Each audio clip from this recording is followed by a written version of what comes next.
Well, it is National Heritage Day, and of course we are celebrating all things South African. And what's more South African than your traditional braai, or Chesa Nyama as we popularly know it these days. But how do you pull off the perfect braai? Everyone thinks they can braai, but I doubt that everyone actually can pull off the perfect braai. Well, to tell us how they do it, we have Mpete and Zama Zwane, who are here to tell us about this wonderful spread they've put out for us. And they are from, is it Shafposi? Soweto Shafposi. All right, Steve, welcome. And thank you so much for bringing all this over to us here at the studio. Steve, tell us about what goes into the perfect braai. What are your absolute essentials if you're going to braai today? It's obviously you've got to have a good braaier. We've got Bisto here, who's our master braaier. Named after the gravy, Bisto. Definitely. Yeah. That's actually his nickname. So what happens is that the basic thing is the fire. You must actually know when the fire is perfect for certain cuts of meat. So like, for example, if you want your medium rare lamb and if you want your well done chicken at the end of the day. So it's actually the fire and then the best griller.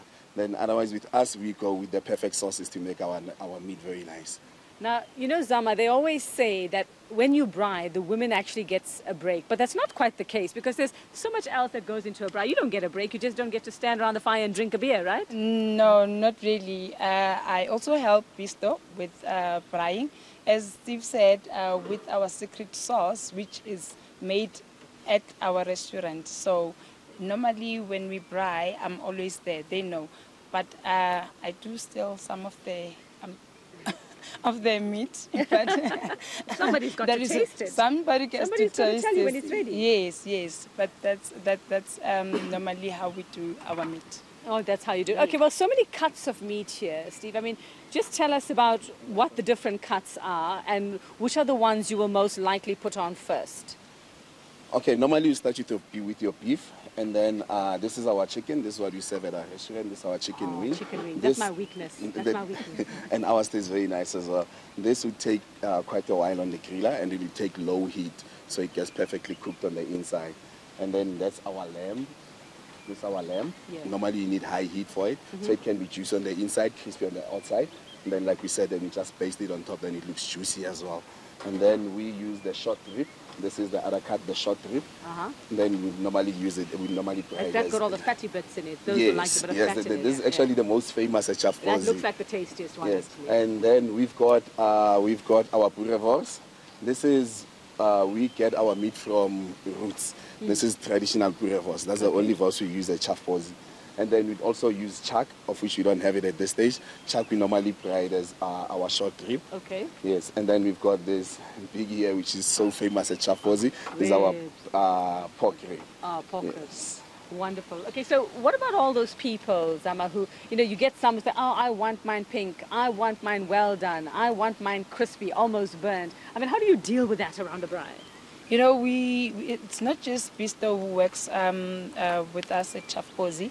So we've got lots of braai stand that we use, and depending on clients, we do tell them that it will take a specific time for us to prepare the specific that they would require us to do for them.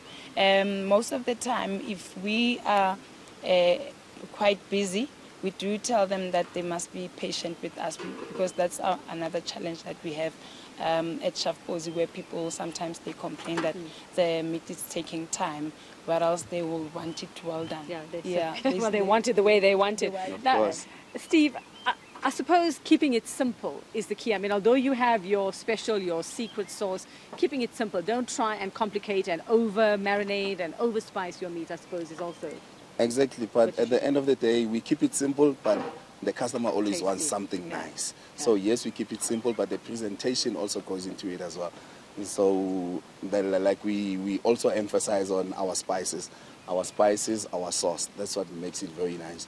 So yes, we keep it simple. We actually serve all this with our pap, your chakalaka, your coleslaw, and your sauce. Normally with spinach as well. That's how basic we are. That's the healthy part, is the spinach.